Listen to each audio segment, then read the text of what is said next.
Welcome to this edition of the Million Dollar Mastermind podcast. This is where we pick the brains of high achievers from all walks of life and get their hard-earned, real-world insights on winning. I'm your host, Larry Weidel. But the thing is, it never ends because, there is a principle that I am amazed more people in life have not accepted. And this is in every area of your life, grow or die, run or rust. And you're gonna, you retire, now you're bored. Now you're gonna try, it's just like, it's always going, if you're gonna grow, you're gonna have those challenges. If you're gonna scale, okay, great. Well, if you scale up and you did it right, well-run companies grow. So you're going to have to scale again. You know what I'm saying? Yeah, that's right. Right. You're contracting or expanding, and it's really, there's no in between. It's like, it's right. One or the other. Yeah. And one of the things that why you need outside help from time to time is the fact that a lot of times the people that are on the ground level that see the things that need to be done don't have the authority to speak up, and they certainly don't have the authority to come in and make a change and bring in this, that, and the other. And they know if they squeak too much, the squeaky wheel doesn't get the grease. The squeaky wheel gets fired. And just look at the history of whistleblowers in the country. And so the thing is, in all business and everything. And so if you go in there and you see things, you're at a level where you see stuff where you're more likely to see things because they're breaking down, they're not working, and realize we need this. Chances are that's a couple layers of management above you, and the person is in that position is already covered up with another 100 things they've got to do. Yeah, that's right. And you're lucky to even get their time.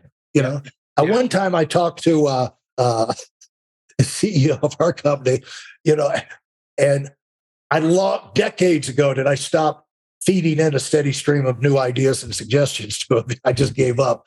But he said, Larry, let me explain this to you. He said, even when you give me an idea that I love, he said, it'll take me 18 months to get it installed.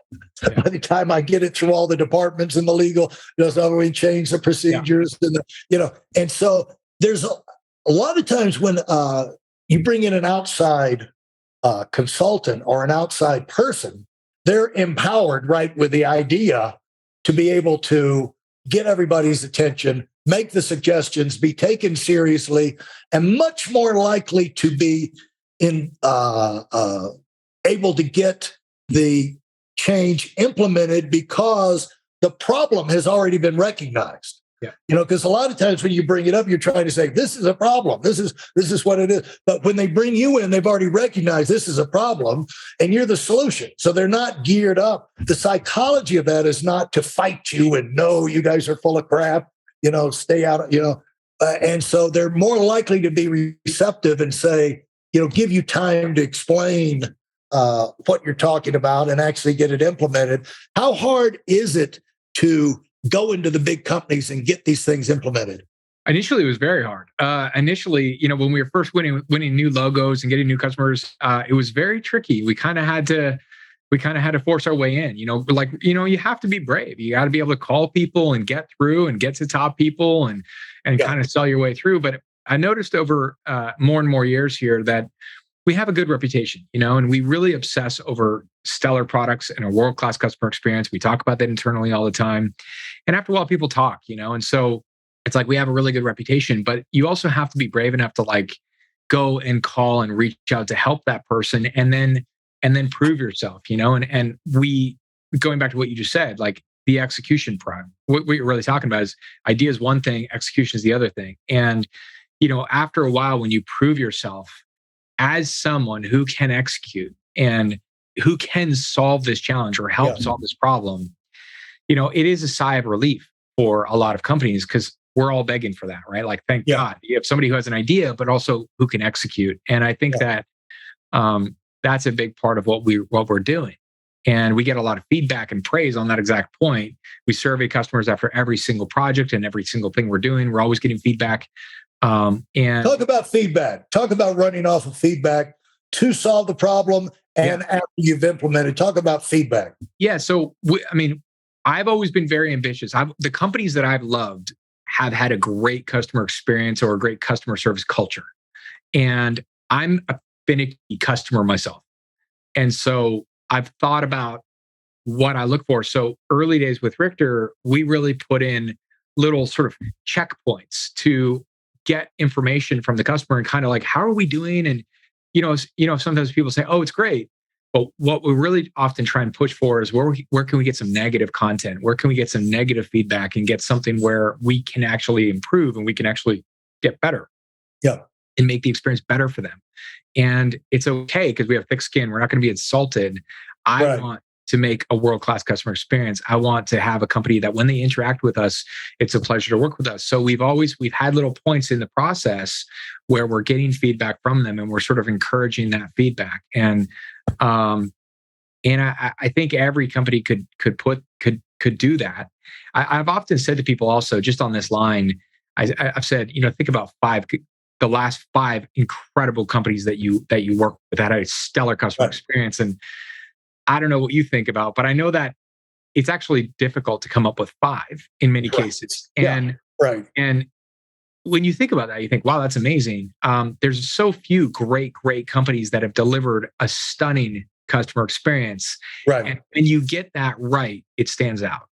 Yeah. And so there's an element of like, in order to get that, you got to figure out what the feedback is. You got to fix those things that make people upset and frustrated. And, for a company on the way up, how important, what are things, like, I feel like probably feedback and is a way of implementing earlier than you maybe thought about doing, but, systematizing it where it's a regular thing. It's not a sporadic type thing, but how would you, from your trip up the ladder, and I'm sure it's in your book too, but what can people learn about making a positive experience for their customers? What are the biggest 1, 2, 3 things? Well, if they want to be in that thing, a company that's thought of as, I just went through it with an interior designer right now. And I'll tell you, it's like, yes, I'm very skeptical early on. Some of the things, the personality grated on me a little bit, this, that, and the other, and then one thing and another. But then all of a sudden, no, I'm in, I do the next 5 projects with her, And so, after going through the thing is like, she's proven. And so to get to that point, where do people blow it? Well, I think it's 2 things. I think one is you got to talk to your customers. Yeah. Simple.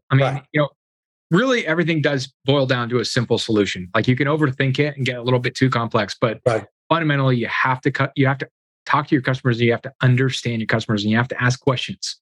Yeah. So you got to ask questions from the customer. And then secondly, you got to sort of dummy run it, right? Like you got to be the customer yourself.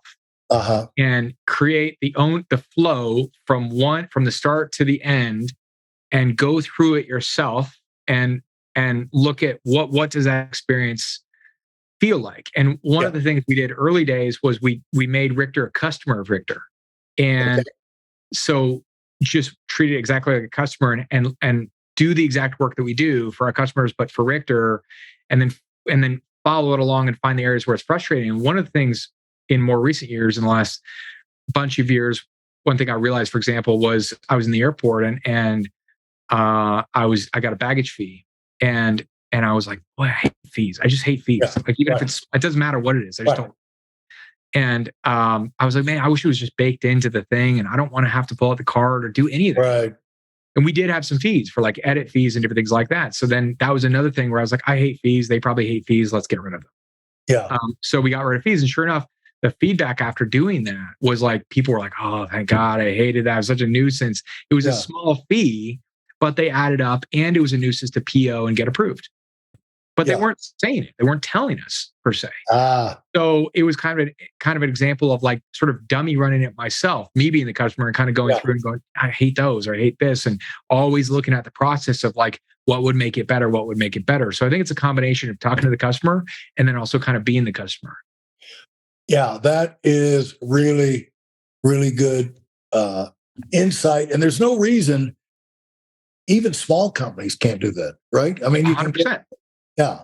And that's where, that's where the logic comes in of a small company. Like you take your product and you go to your relatives, families, and friends and see how they use it, get their feedback. And, but anyway, when you go out there, is this business more competitive than you thought it would be? Or is it just unlimited opportunity out there? I do think there's a huge amount of opportunity. And I rarely think about competition, to be honest. I'm so just focused on what we're doing. I rarely think about it, to be honest. Yeah. And you haven't seen it come up. Do you pay attention to the leaders in your industry to kind of cherry pick ideas, things they're doing, and that for models, for what do you lock into? I think I know the answer on this because we're going to go to your book here in a minute. But what do you go to for improvements? Okay, so I do not pay attention to what competition is doing for ideas, because I think if you do that, you're always going to be behind. Yeah. We talk to our customers, and when you talk to the customer, you're having sales calls or any types of calls, you got to ask a lot of questions. And when you have those questions, you're going to have opportunity to solve problems, and you have to be very good at solving problems. So a lot of your product ideas and service ideas are going to be coming from talking to customers that understand and challenges the problems they're dealing with. And from that, you're going to have ideas. The other thing I'm just going to say, which is kind of random, but I run every day, and I go for a run at the end of the day, and it often frees me up. And I think about a lot of ideas when I run, and then I come back and do stuff, and I don't know. I don't know what to say other than there's definitely a correlation to sort of extroverting and then diving in. Right. And I think things like running can be a great way to sort of generate ideas. And I tell people, I think you should be generating ideas every day, because it's kind of something where it's like you condition yourself to be able to problem solve and be able to come up with ideas, have your moleskin, have a journal, write ideas, force yourself to do that. And after a while, it'll just come to you, more and more will come to you. Well, and what I tell people is like, you don't have to improve enough. Right now, you're not challenged with improving for the rest of your life and to be 10 times bigger.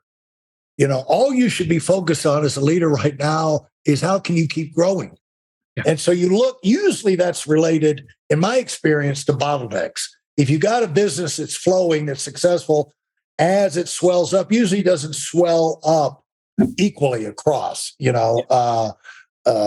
so wherever the bottleneck is, try and deal with that, make that better. And then then the flow, then it backs up at another plot. Well, then fix that, But if you're improving by 0.1% a month, even that's going to add up huge over a month. But if you're improving 1% a month, 100%, and like you said, there's big companies, there's all kind of areas, all kind of departments. Well, in every company, there's all kind of things you do that have to be done. Yeah. And pretty much everything you do can probably be done a little bit better. You don't have to get a lot better, but it's just like, how can, and it's like you fall into the quicker, faster, better model. Is like, what would be quicker? What would be that? Because that makes it more fun. Well, the one way, even routine business, every kind of exciting activity is going to have some element of repetitive routine in it. Sure. And the way you keep the excitement up is to increase your efficiency, get your times down. And they ask, like Mia Hamm, she was the big female soccer player, University of North Carolina, and the Olympics and everything. And she would have it like you got your moleskin there. They said, what did you do on your like May 10th, 76 or whatever like that. She went and got the journal out and this, that, and the other. This was the off season. Okay. This was off season where she said, I did 8 50-yard sprints. I did this, that, and the other. She had like 12 things down like that.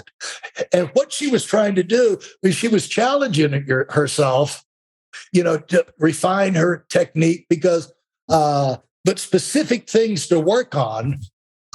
So that would get better. Even Sting, not Sting, but Slash, the guitarist, he was talking about, he looks like a big clown, but actually, he's not a big clown. He works at playing the guitar. He loves it.